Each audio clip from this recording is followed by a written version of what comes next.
Jaya Nityananda, Jaya Dvaita Chandra Jaya Gaura Bhakta Vrinda, Jaya Jaya Shri Caitanya Jaya Nityananda, Jaya Dvaita Chandra Jaya Gaura Bhakta Vrinda, Jaya Jaya Shri Caitanya Jaya Nityananda, Jaya Dvaita Chandra Jaya Gaura Bhakta Vrinda. Reading from Sri Caitanya Caritamrta Adi Lila, Chapter 2, Caitanya Mahaprabhu, the Supreme Personality of Godhead, text number 17. Munayo vata vasana shramana urdhva mantinaha brahmakhyam dhamati yanti shantaha sanyasino amalaha. Munayo vata vasana shramana urdhva mantinaha brahmakhyam dhamati yanti shantaha sanyasino amalaha. Munayo vata vasana shramana urdhva mantinaha brahmakhyam dhamati yanti shantaha sanyasino amalaha. Synonyms: Munayaha, saints; Vatavasanaha, naked; Shramanaha, who perform severe physical penances; Urdhva, raised up; Manthinaha, whose semen; Brahma Akhyam, known as Brahmaloka; Dhama, to the abode; They, Yanti, go; Shantaha, equipoised in Brahman; Sannyasinaha, who are in the renounced order of life; Amalaha, pure. Translation and purport by Srila Prabhupada. Srila Prabhupada ki jai. Naked saints and sannyasis who undergo severe physical penances, who can raise the semen to the brain, and who are completely equipoised in Brahman, can live in the realm known as Brahmaloka. Purport. In this verse from Srimad Bhagavatam, 11th Canto, Chapter 6, verse 47, Vata Vasanaha refers to mendicants who do not care about anything material, including clothing, but who depend wholly on nature. Such sages do not cover their bodies even in severe winter or scorching sunshine. They take great pains not to avoid any kind of bodily suffering, and they live by begging from door to door. They never discharge their semen, either knowingly or unknowingly. By such celibacy, they are able to raise the semen to the brain. Thus, they become most intelligent and develop very sharp memories. Their minds are never disturbed or diverted from contemplation on the absolute truth, nor are they ever contaminated by desire for material enjoyment. By practicing austerities under strict discipline, such mendicants attain a neutral state transcendental to the modes of nature and merge into the impersonal Brahman. Om Ajnana-timirandasya Jnananjana Shalakaya Chakshur Unmilitamena Tasmai Shri Gurave Namaha. Translation once again. Naked saints and sannyasis who undergo severe physical penances, who can raise the semen to the brain, and who are completely equipoised in Brahman, can live in the realm known as Brahma Loka. Very interesting verse. And as we can see, this chapter is giving us references and giving us knowledge that Caitanya Mahaprabhu is Krishna himself. He is the Supreme Personality of Godhead. Srila Prabhupada has mentioned a Srimad Bhagavatam verse in the purport, and I was reading that purport in Srimad Bhagavatam, wherein Srila Prabhupada, he says that those who are attached or attracted to the impersonal feature of the Lord, which is a Brahma Jyoti, must endure grueling penances to achieve impersonal liberation.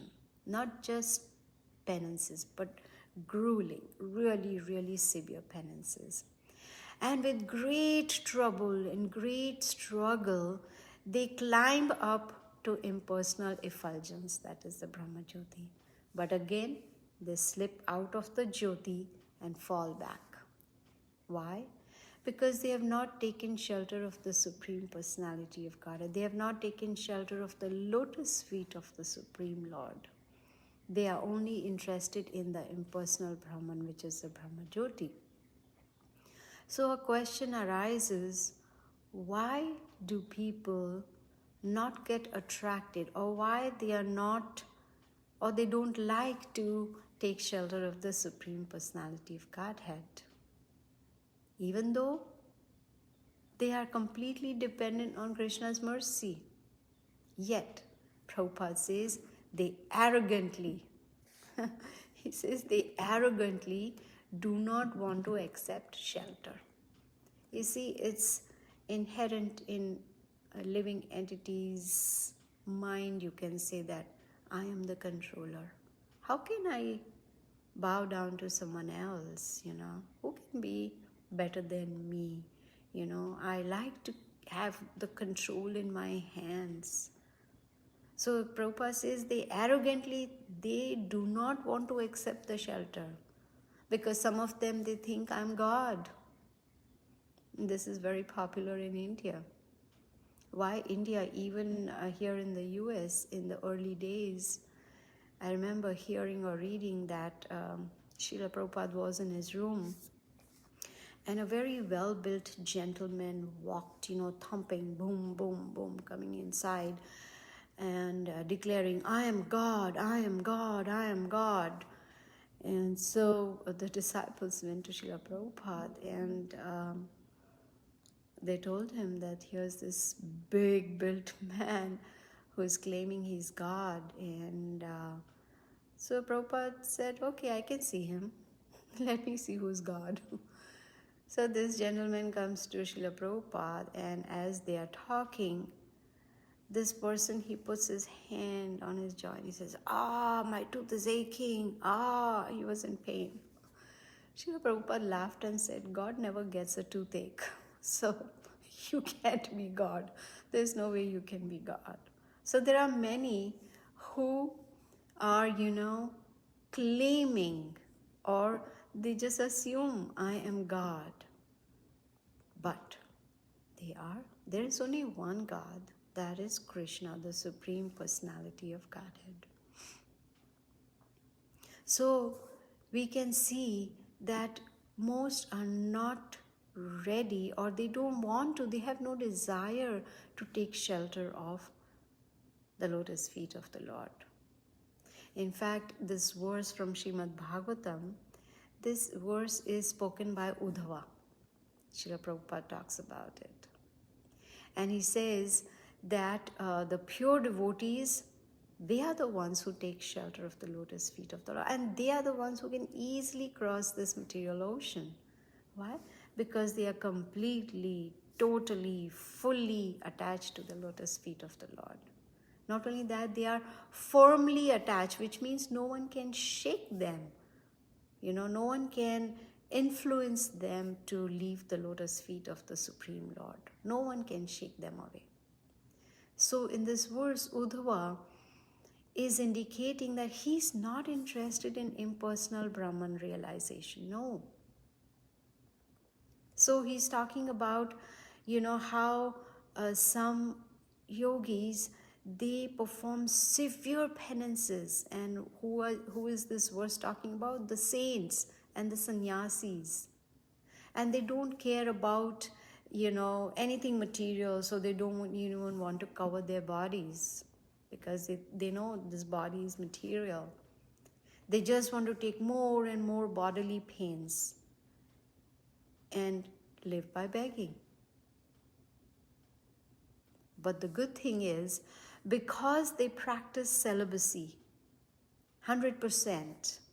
They do not waste their semen. They do not, whether knowingly or unknowingly. And that is the reason they become very intelligent with sharp memories. So Srila Prabhupada says, do not waste the semen. Even, after initiation, the married couple, one of the regulative principles is, to not have physical, whatever you call it, I can't get the name, but stay away, because that's a regulative principle. Only when one wants to have a child. Otherwise, it becomes a breaking of a regulative principle. Why is that there? It's because, as we can see from this verse, if one does not waste the semen, then becomes very intelligent with sharp memory. And intelligence is very important, especially to understand spirituality.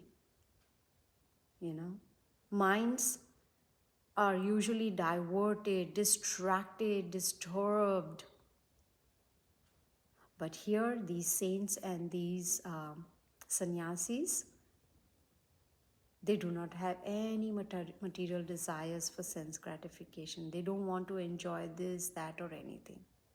So what happens with their severe penances? They gradually merge into the Brahma Jyoti.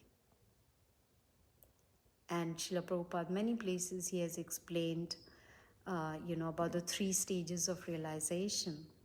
In fact, even in the Srimad Bhagavatam, first canto, chapter 2, verse 11, there's a very nice verse. Brahmeti Paramatmeti Bhagavaniti Shabdyate.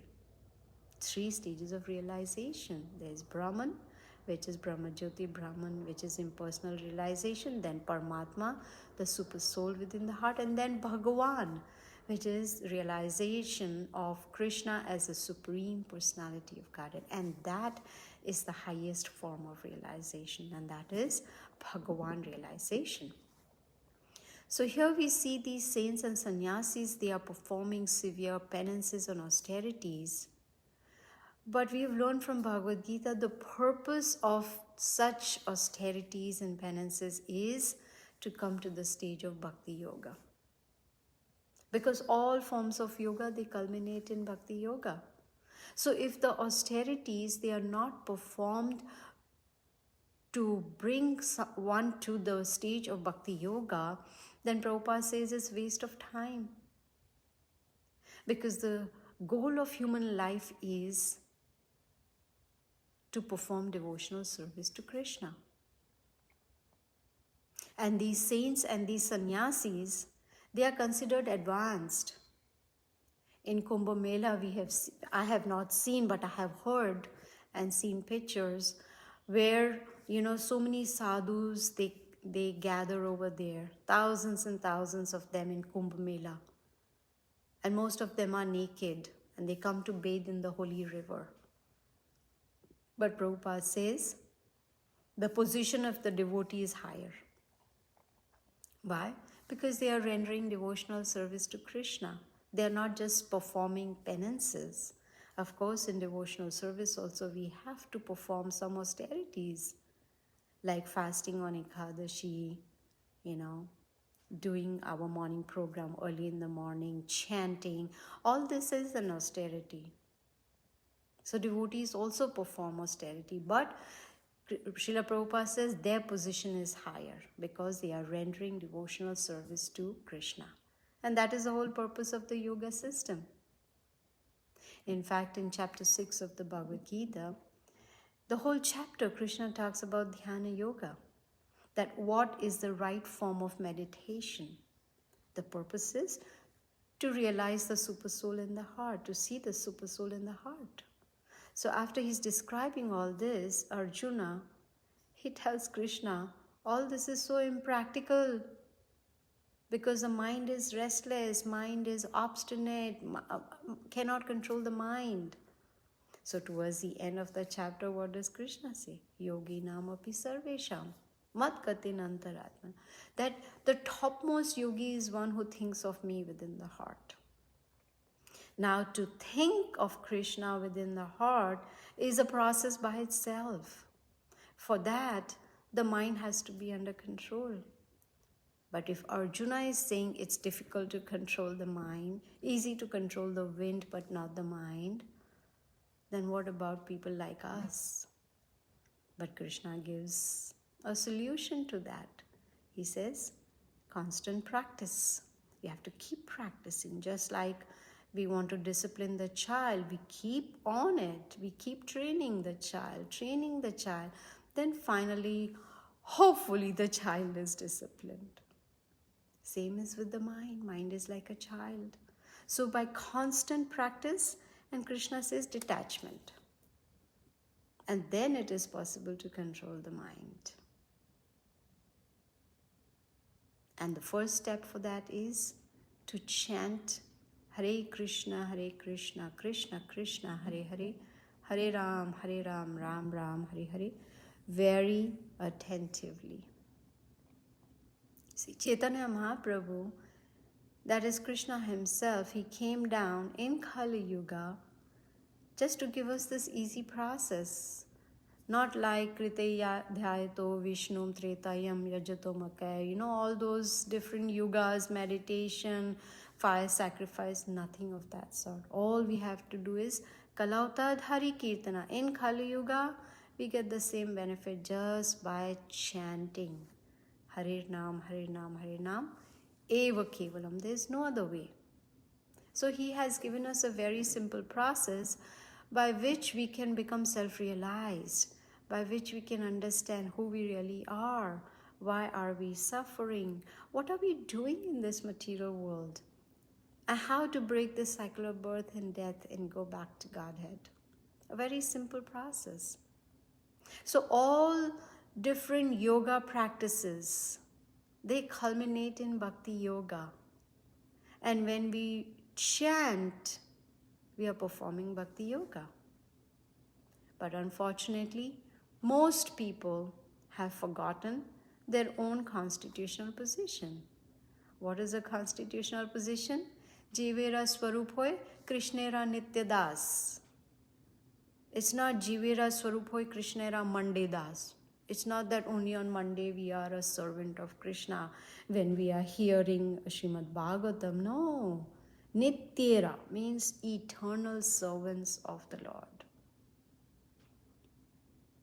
So instead of claiming to be a controller, trying to be a controller and failing miserably, we have tried. We cannot even control this body. When there is a disease or ailment or whatever, nothing is in our control.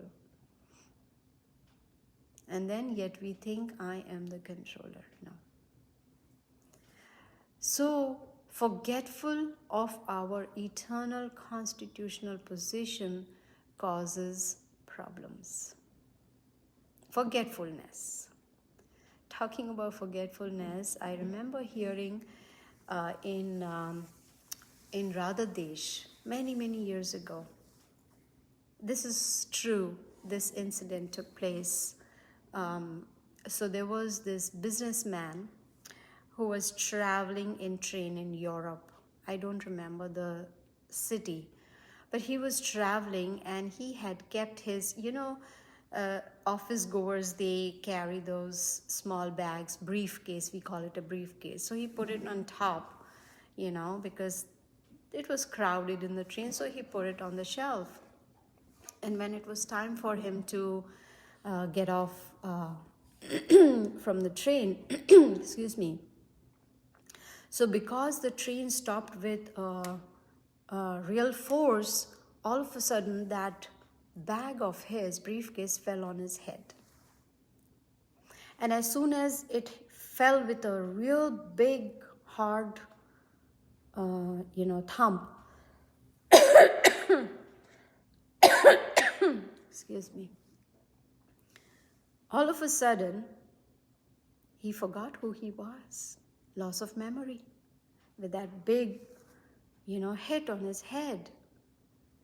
And And he was like looking around and wondering, who am I? What happened? So there was a devotee also traveling in the train at that time and tapped on his shoulder and said, I know who you are. He said, oh, really? He said, come with me. So they got off the train, took him to the temple. And within few days, he joined the temple. And he was very happy, full-time devotee. And then his service was in the kitchen, cooking for the Lord. So one day while he was chopping and cooking and everything, a big bag of potatoes fell on his head. And boom, his memory was back. See how the brain works. One hit, second hit, it was back. And then he realized, oh, I'm a businessman. But then he thanked the devotee, because I thought I'm a businessman, but you taught me that I am a spirit soul.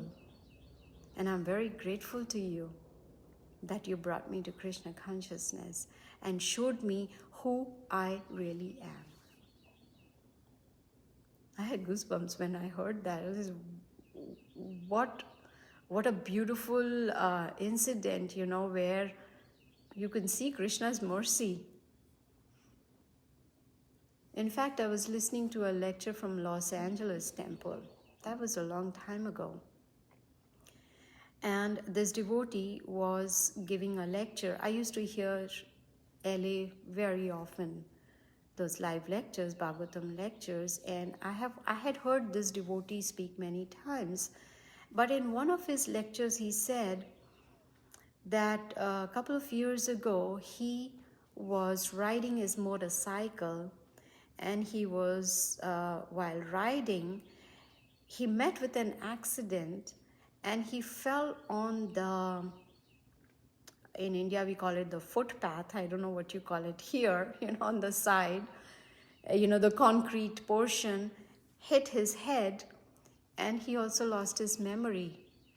And at that time, one devotee, I don't remember which devotee that was, whether it was Sura Prabhu or I don't know, he was walking there chanting, and when he saw this accident, he lifted this guy, and so this guy said, who am I? The devotee said, I know who you are, took him to the temple. And he also became a full-time devotee, and he took initiation from Prahladanandana Maharaj, and his name was Omkara Prabhu. Now I don't see him in LA anymore. Maybe he has moved to some other temple. So this Omkar Prabhu was very happy that, he didn't remember, but devotee told him who you really are. But then one of the devotees there, they decided to find out who he really was before he became a devotee. So they made a flyer with his picture, and they posted it near the university, near the temple, and with a note, does anyone know who this is? If yes, please contact so and so. And sure enough, one of his friends came over and told him, you are Mr. so and so, because he recognized, because this Omkara Prabhu was actually a student in that university, and he was recognized. But now Omkara was happy that he found out who he really is. You see? So Srila Prabhupada, he's given us such a simple process by which we can understand our eternal constitutional position. And all these beautiful purposes of Srila Prabhupada, they are there to guide us. And no matter how much we try, we can never repay the debt to Srila Prabhupada. Excuse me, we are eternally grateful to him for giving us Krishna consciousness. But we can still try to repay the debt. How? By giving this knowledge to others. by spreading it to others. This is what is going to please Srila Prabhupada. This is what pleases Krishna. That's what he tells us in the 18th chapter of the Bhagavad Gita. That anyone who spreads my glories is most dear to me. There is no most or mostest. There is just most dear. That's the topmost. He's very pleased. And the spiritual master is also pleased with the same thing. That we distribute this knowledge to others. Jare dekho tare kaho Krishna upades. Whomsoever we see, whomsoever we meet, we give this knowledge about Krishna. Why? Because Krishna says in the Bhagavad Gita, this material world is dukhalayam ashashvatam. It is full of miseries and it is temporary. And most of us, we are suffering 7 kinds of miseries. Birth, disease, old age, death, miseries caused by mind and body, miseries caused by other living entities, and miseries caused by material nature. So when we, it's like there is a deep ocean and we are drowning in that ocean, and there is a boat and a hand comes down to pull us onto the boat and save us. Like Srila Prabhupada saved us with his hands, bringing us in the boat of Krishna consciousness. Then it becomes our duty when we see the others drowning in the ocean, not literally drowning, but suffering in this material world, then we should also give them a hand and pull them on the boat of Krishna consciousness. Help them. How? By giving them knowledge. Why do you think we have these Bhagavatam classes in the morning? Is it because we have nothing else to do? We have all the time in the world? We're just wasting our... No! So that we can distribute this knowledge, so that we ourselves can be reminded of this knowledge, and we get association of devotees. Association is so very important. We see Srila Prabhupada telling this to us again, time and again, that until and unless we hold on to the association of the devotees, how will we progress? What happens when we associate? When we associate, we get motivated, we get inspired, we learn, and we build a relationship. There is a bonding. And that helps us to step by step progress spiritually. It's a long way up.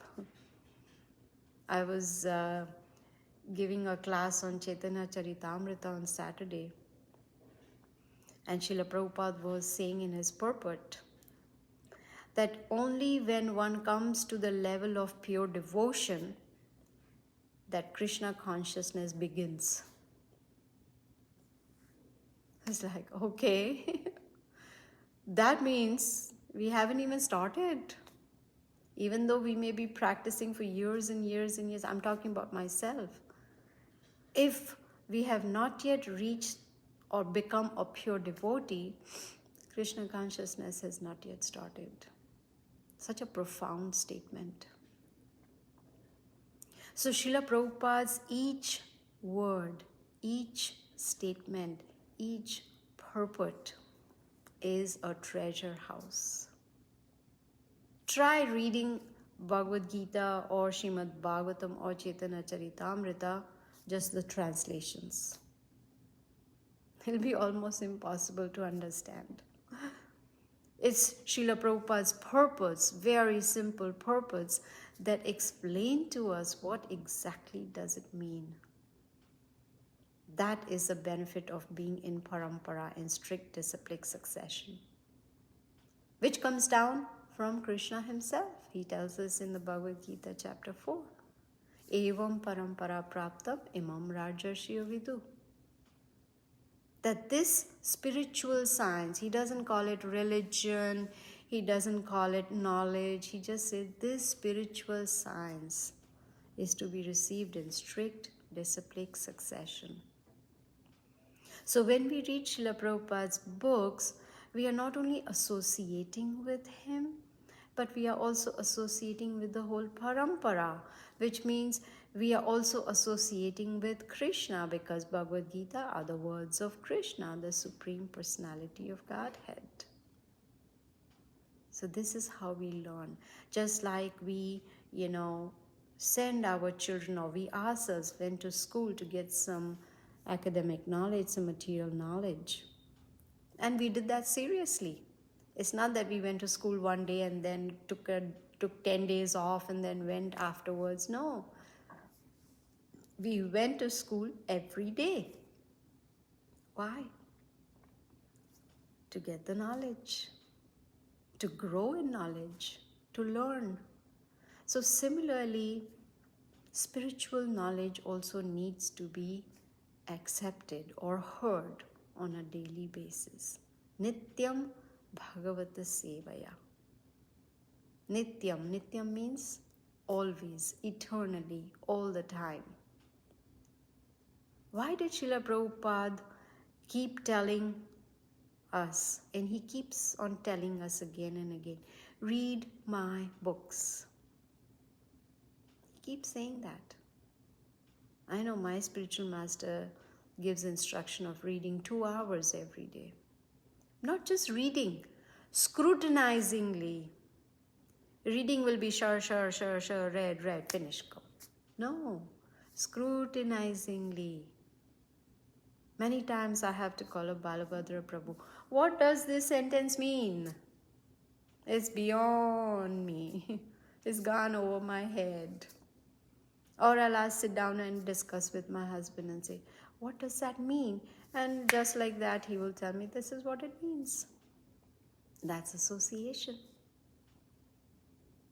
So if we do not associate with devotees, maybe it could be over the phone, it could be on Zoom, it could be in person, it could be by reading, it doesn't matter. Association is very, very powerful. So here we see in this verse, naked saints and sannyasis who undergo severe physical penances, who can raise the semen to the brain, and who are completely equipoised in Brahman, can live in the realm known as Brahma Loka. Question arises, do we want to go to Brahma Loka? Nope. Because Brahmaloka, as per the Vedic scriptures, Brahmaloka is the highest material planet. Brahma bhavana loka punar avartino Arjuna. Mam upetya tu kantaya punar janmana vidyate. Punar janma, coming back again. Do we want to come back? Krishna says in the Bhagavad Gita, even if one goes to the highest material planet, Brahmaloka, one has to come down back into this material world. But he says that Mam, those who come to my abode, they do not. No punarjanma, they don't come back. So here we see these naked saints and sannyasis who undergo severe physical penances, who can raise the semen to the brain, and who are completely equipoised in Brahman, can live in the realm known as Brahma Loka. That is their goal. So I'll end here. Excuse me. Thank you so much.